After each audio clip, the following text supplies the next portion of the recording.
आगे बढ़ेंगे। बड़ी खबर आपको बता दें, मध्य प्रदेश में यूसीसी की दिशा में बड़ा कदम बढ़ाया गया है। कैबिनेट ने यूनिफॉर्म सिविल कोड के ड्राफ्ट को मंजूरी दे दी है, तो समान नागरिक संहिता लागू करने की तैयारी तेज है। अब आगे की प्रक्रिया पर नजर रहने वाली है। मध्य प्रदेश सरकार ने समान नागरिक संहिता यानी यूनिफॉर्म सिविल कोड को लेकर बड़ा फैसला लिया है। राज्य कैबिनेट ने यूनिफॉर्म सिविल कोड के ड्राफ्ट को मंजूरी दे दी है। आपको बता दें, इस फैसले के साथ ही मध्य प्रदेश उत्तराखंड के बाद उन राज्यों की सूची में शामिल होने की दिशा में आगे बढ़ रहा है जिन्होंने राज्य स्तर पर समान नागरिक संहिता लागू करने की प्रक्रिया शुरू की है। सरकार का कहना है कि इस कदम का उद्देश्य सभी नागरिकों के लिए व्यक्तिगत कानूनों में समानता और न्याय सुनिश्चित करना है, लेकिन यूनिफॉर्म सिविल कोड का लागू किया जाना और एक बड़ा धड़ा है जो यूनिफॉर्म सिविल कोड को लेकर लगातार विरोध के सुर सुनाई देते हैं। तो वैसे में अगर मध्य प्रदेश की सरकार यूनिफॉर्म सिविल कोड को लेकर विधानसभा के पटल पर पहुंचती है तो आने वाले वक्त में मध्य प्रदेश से क्या विरोध के सुर देखने को मिलेंगे, क्योंकि इसके पहले आपको उत्तराखंड याद होगा जहां पर धामी सरकार न सिर्फ यूनिफॉर्म सिविल कोड को उसने सदन में पेश किया बल्कि यूनिफॉर्म सिविल कोड को अपने प्रदेश में लागू भी किया गया। बात असम की करें तो वहां पर भी विधानसभा के पटल पर यूनिफॉर्म सिविल कोड पेश किया जा चुका है। बात गुजरात की करें तो गुजरात में भी यूनिफॉर्म सिविल कोड विधानसभा के पटल पर पेश किया जा चुका है। जबकि गोवा की बात करें इस देश में तो गोवा एक ऐसा राज्य है जहां पर पुर्तगाली शासन से ही यूनिफॉर्म सिविल कोड गोवा में लागू था, यानी कि समान नागरिक संहिता का पालन गोवा में किया जा रहा था। तो अब आने वाले वक्त में मध्य प्रदेश के अंदर भी यूसीसी पर बहुत जल्द सरकार सख्त हो सकती है। आपको बता दें, आर्टिकल 44 में इस बात का जिक्र है कि राज्य कोशिश करेंगे, राज्य प्रयास करेंगे कि वो अपने राज्य में यूनिफॉर्म सिविल कोड लागू करें, यूनिफॉर्म सिविल कोड की दिशा में आगे बढ़ें और संविधान के इस अनुच्छेद को मद्देनजर रखते हुए तमाम राज्य सरकारें अब अपने अपने राज्यों में यूनिफॉर्म सिविल कोड लागू करने की दिशा में आगे बढ़ रही हैं।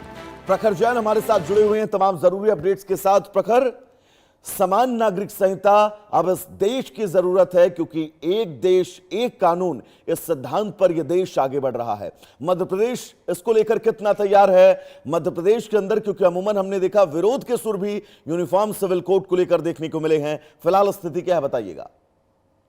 देखिए, बिल्कुल आज मोहन कैबिनेट की एक स्पेशल कैबिनेट बुलाई गई थी, खास करके यूसीसी बिल को मंजूरी देने के लिए।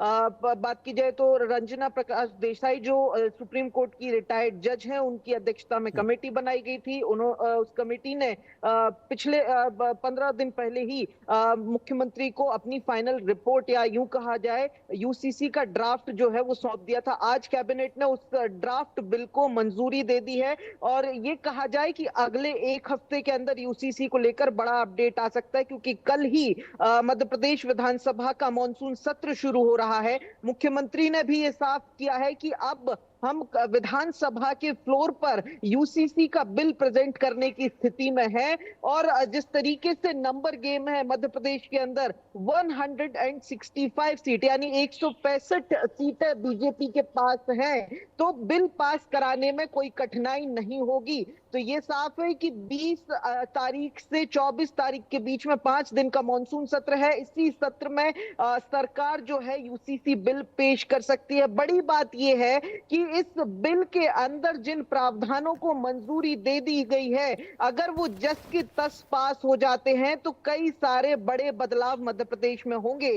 खास करके अगर बात की जाए तो आदिवासी वर्ग, जिसमें गोंड जाति, गोंड समेत तमाम दूसरी जनजातियां हैं जो मध्य प्रदेश में वास करती हैं, उन्हें यूसीसी की दायरे से बाहर रखा गया है। स्पेशल कैटेगरी में उनको ये छूट दी गई है। इसके अलावा अगर बात की जाए तो मुख्यमंत्री ने एक प्रेस कॉन्फ्रेंस की इस कैबिनेट के बाद, जिसमें उन्होंने साफ कहा चाहे राम हो या रहीम हो, मध्य प्रदेश में सभी पर अब एक समान कानून लागू होगा।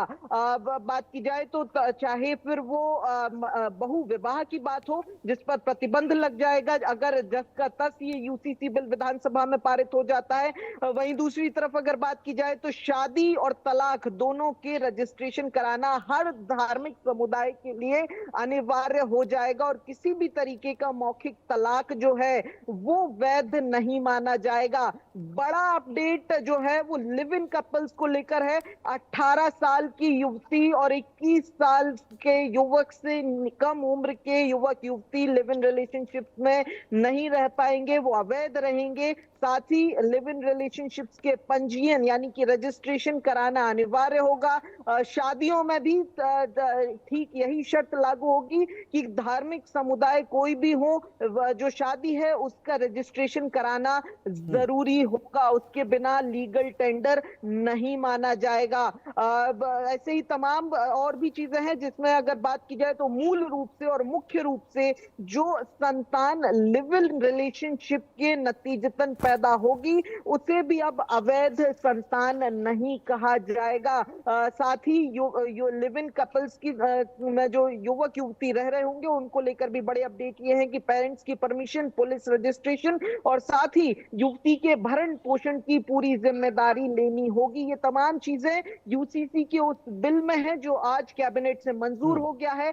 कल से शुरू लेकिन होने वाले प्रखर एक और इस पूरे मामले में विरोधाभास ये भी है कि जब आप किसी के सिविल कानूनों में दखल देंगे तो एक बड़ा वर्ग है जो उसके विरोध में आवाज उठाता आ रहा है। क्या मध्य प्रदेश से भी ऐसी आवाजें सुनाई देंगी? देखिए बिल्कुल इस तरीके की आवाजें लाजमी है सुनाई देना और सुनाई दे भी रही हैं। सबसे पहले तो अगर बात की जाए तो चूंकि हालांकि सरकार ने कहा कि समावेशी तौर से जो है वो यूसीसी के ड्राफ्ट को बनाया गया है, लेकिन सबसे बड़ा यहाँ पर एक विरोध की बात यह है कि तमाम विपक्षी दल जो हैं वो ये कहते हुए सुनाई दे रहे हैं कि ये जो ड्राफ्ट है जिस पर आप कह रहे हैं कि समावेशी है उसका ड्राफ्ट आज तक किसी को दिखाया नहीं गया है, तो फिर ये समावेशी कैसे है। दूसरी तरफ आदिवासी वर्ग को लेकर तमाम तरीके की जो मांग है वो उठ रही थी जिसे आज जो कैबिनेट में पास भी किया गया है उससे माना गया है। मध्य प्रदेश के नेता प्रतिपक्ष उमंग सिंगार की तरफ से ये कई बार कहा गया कि आदिवासी वर्ग को इस यूसीसी दायरे से बाहर रखा जाए। सरकार ने वो बात मानी भी, तमाम जो जनजातियां मूल रूप से मध्य प्रदेश में निवास करती है उन्हें बाहर रखा है।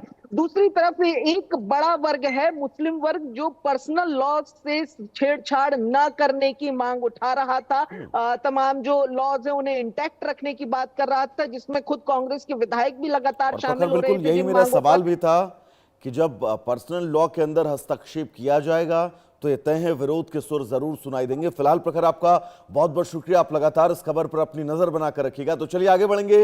राजस्थान के